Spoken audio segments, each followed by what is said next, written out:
Mesdames, Messieurs, bonjour et merci de suivre Kivu Morning Post. Nous émettons à l'est de la République démocratique du Congo.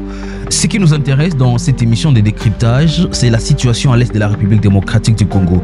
Nous allons recevoir un porte-parole d'un groupe d'autodéfense pour revenir sur à la fois les cessez-le-feu. Tout ce que tu fais pour moi, ça, moi, tu le fais contre moi. Nous, en tant que le VDP, les volontaires pour la défense de la patrie, nous gardons notre position. Et sisi hatuchoke, tungari na morale ya kuendelea kutetea udongo, kutetea ardhi yetu tukijiunga nyuma ya FARDC. Décryptage sur Kivu Morning Post, toujours la vérité. Nous allons également dans cette émission revenir sur les sanctions de l'Union européenne et différentes institutions internationales contre quelques responsables de jeunes résistants Wazalendo. Nous allons recevoir dans cette émission Kibindi Innocent, porte-parole du Pareco. FF, bonjour et bienvenue. Bonjour aussi, messieurs les journalistes. Karibu sana.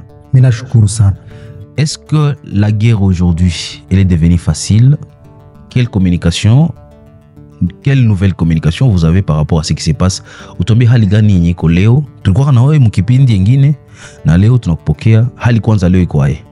Tunashukuru sana. Hali iko domine na violation ya hiyo waliita mbele trêve humanitaire.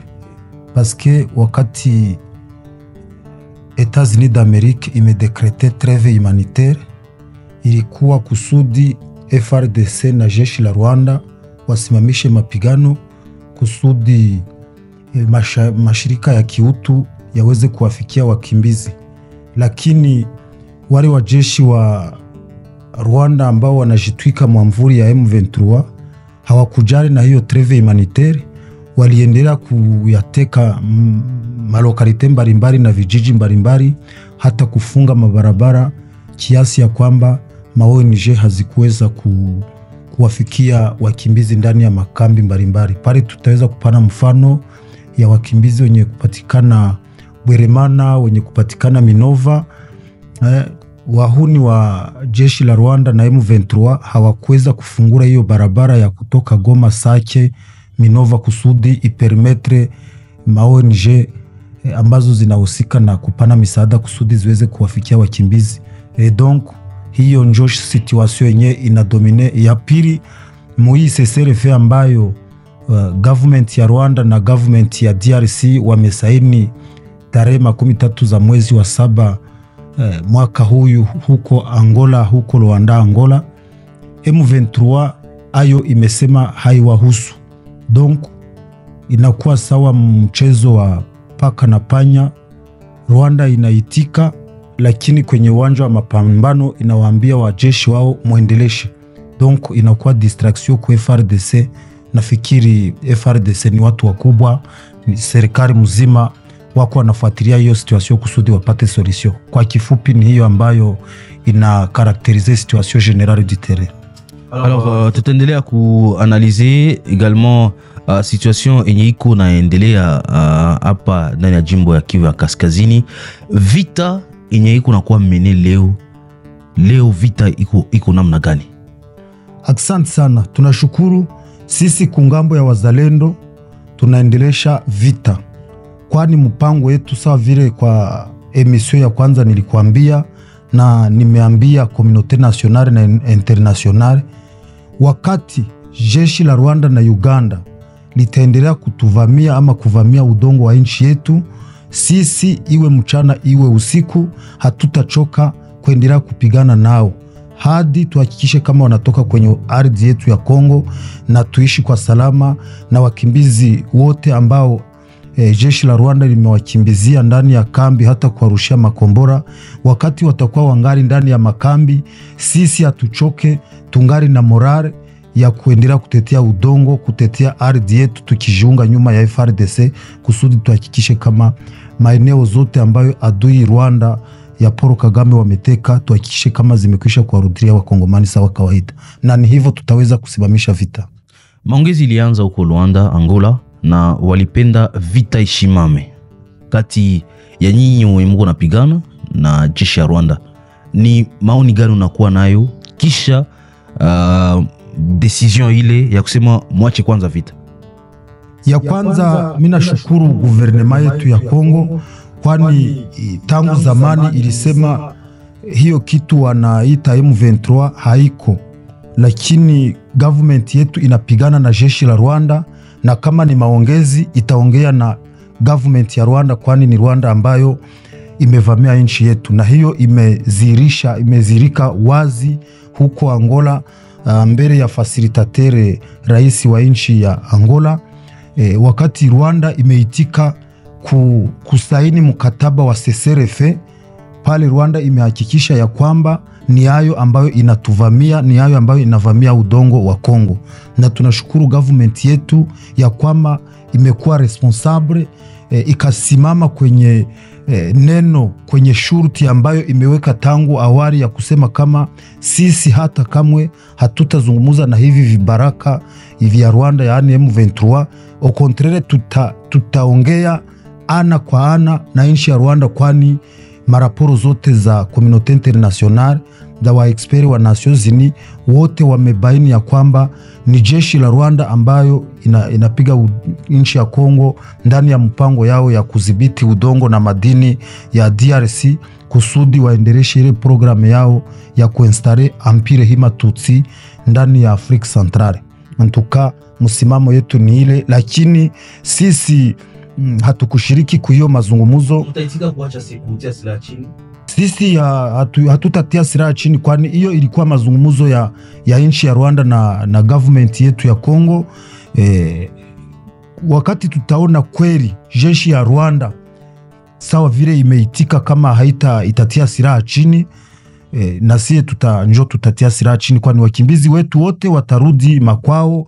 Watoto ambao hawaingie shuleni mwezi wa kenda wataanza shule, hatutakuwa tena na rezo ya kuendelesha vita. Lakini kabla waraia wetu wangari ndani ya makambi huko mbalimbali, Mbulengo, Rushagara, Baraka, Kibati, nafasi zinginezo, wakati wale watu wataendelea kukufa na njara, wataendelea kuteseka na magonjwa na ingine mateso, vraiment sisi kungambo ya wazalendo, ile akoro ya Rwanda na DRC inawaona wao, paske ndani ya Kifransa njo wanasema kila kitu kizuri unachofanya kwangu bila mimi, ile kitu haina mafaa kwangu.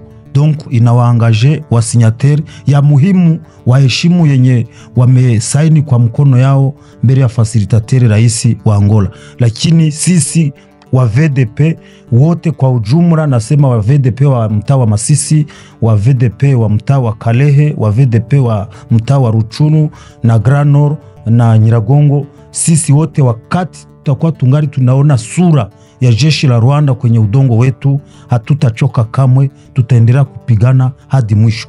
Turudile ile unaona sema mu Kifaransa, parce que batu wenye watufuata hata nchi ya Congo batambue.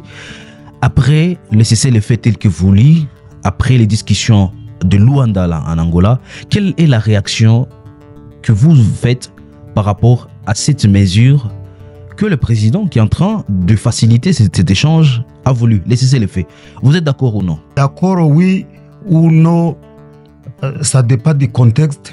Ce qui est vrai, nous sommes des simples observateurs à cette conclusion qui a été accouchée le 30 juillet 2024 à Luanda devant le facilitateur, le président de l'Angola, Joao Lourenço. On dit en français, tout ce que tu fais pour moi, ça, moi, tu le fais contre moi. Effectivement, j'ai dit oui parce que le gouvernement a gardé la même position de dire non au dialogue avec M23, et par contre, le gouvernement a imposé un dialogue franc et direct avec le gouvernement rwandais parce que il est réalisable, il est vrai, il est visible que c'est le Rwanda qui agresse la République démocratique du Congo, et s'il fallait faire pour parler ou le dialogue, il fallait le faire avec le gouvernement rwandais. Donc je peux dire que c'est une réussite diplomatique de la part de la République démocratique du Congo. Également, nous disons, nous sommes des observateurs. Pourquoi? Parce qu'au niveau du Rwanda et ses partenaires, notamment l'Union européenne et les États-Unis d'Amérique, ils observent une politique de 2 poids 2 mesures.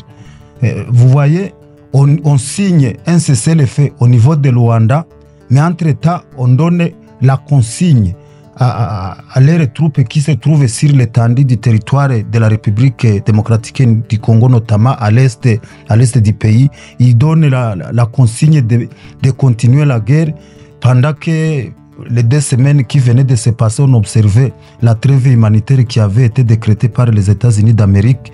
C'est à cette période que la force rwandaise, à travers le parapluie du M23, ont récupéré certains villages, notamment le village de la chefferie de Bwito, certains villages de la chefferie de Bachar et consorts, pour dire que physiquement et visiblement, le Rwanda accepte de retirer sa force compte tenu de la pression diplomatique, mais sur le terrain, c'est le contraire. Nous, en tant que le VDP, les volontaires pour la défense de la patrie, nous gardons notre position. Et cette position est que tant que nos citoyens, nos confrères continuent à croupir dans les camps de déplacés à gauche, à droite, au nord, au sud, tant que les écoles n'ont pas ouvert les portes pour permettre aux enfants d'accéder à l'éducation, tant que les Congolais continueront à demeurer dans cette misère nous imposée par la République du Rwanda et ses partenaires, nous les VDP, nous continuerons à tenir debout et nous allons affronter toujours l'adversaire jusqu'à ce que nous allons les bouter hors d'état de nuire et nous allons vraiment confirmer que toutes les terres qui étaient jadis occupées par la force rwandaise, RDF, toutes ces terres sont encore remises entre les mains des véritables Congolais. Le dernier aspect dans cette émission, les sanctions de l'Union européenne. Nous avons vu quelques leaders de Ouazalendo être sanctionnés. Quelle réaction vous faites par rapport à ça? Ces sanctions émises par l'Union européenne ne nous surprend pas. Au contraire, ces sanctions réaniment de nouveau notre morale. Nous connaissons que le Rwanda, c'est un partenaire majeur de l'Union européenne. Vous-même, la presse, vous êtes témoin. Le Rwanda ne produit que le thé et le café. Mais ce n'est pas très longtemps que l'Union européenne a signé des conventions avec la République du Rwanda pour que le Rwanda puisse envoyer les minerais à l'Union européenne. Et comment l'Union européenne ne veut pas signer des conventions dans les domaines miniers avec la République démocratique du Congo, qui est mondialement connue comme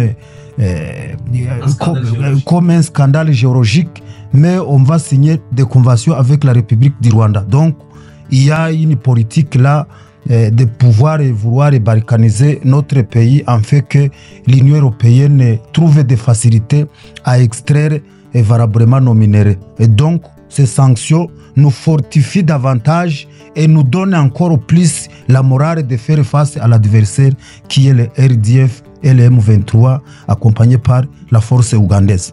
N'allez pas baisser les bras. Nous ne pouvons pas baisser les bras. D'ailleurs, nous interpellons nos collègues dont les noms ressortent dans ces sanctions, notamment notre cordon national, Gilles Moulumba, et le commandant de division du CMC, le général Kamanzi Ndaruhutse Dominique. Nous les interpellons à aller beaucoup plus en avant et faire face à l'adversaire de sorte que lorsqu'ils sentiront la rigueur de la loi, lorsqu'ils sentiront la rigueur du fait, qu'ils puissent vraiment abandonner notre terre et rentrer chez eux au Rwanda et en Ouganda et permettre aux Congolais de vivre en paix et d'exploiter les terres qui nous sont léguées par nos ancêtres. Nous finissons cette émission. Quel mot de la fin que vous avez? Les mots que nous pouvons placer devant l'opinion nationale et internationale, nous imposons à l'Union européenne qui a émis les sanctions contre nos frères de retirer dans la mesure du possible ces sanctions et parce qu'on ne peut pas faire la politique des poids et des mesures. Hier, on a sanctionné Corneille Nangaa et sa suite pour avoir agressé la République démocratique du Congo. Aujourd'hui, on sanctionne les patriotes VDP parce qu'ils sont en train de défendre l'intégrité du territoire qui est envahi par le Rwanda. Donc, vous sentez que c'est quelque chose qu'on ne peut pas supporter. En plus, nous interpellons notre population qui croupisse un peu partout dans les camps, surtout la jeunesse, de se tenir debout parce que rien ne proviendra pas ailleurs pour sauver cette misère. laquelle nous traversons. C'est nous, les Congolais, surtout la jeunesse congolaise, et plus particulièrement la jeunesse de l'Est de la République démocratique du Congo. Ensemble, nous allons pouvoir bouter hors d'état de nuire l'ennemi qui est le gouvernement du Rwanda et sa force. Et ainsi, ça va nous permettre de vivre aisément sur notre terre nous léguée par nos ancêtres. Dans cette émission de décryptage sur la situation à l'Est de la République démocratique du Congo, nous étions avec Kibindi Innocent, porte-parole du PARECO FF. C'est un groupe d'autodéfense qui essaye en tout cas de continuer à combattre le rebelle du 1-23, le Rwanda sous couvert du 1-23. Fin de cette émission de décryptage. Merci à vous de l'avoir suivi. L'information pour éclairer et changer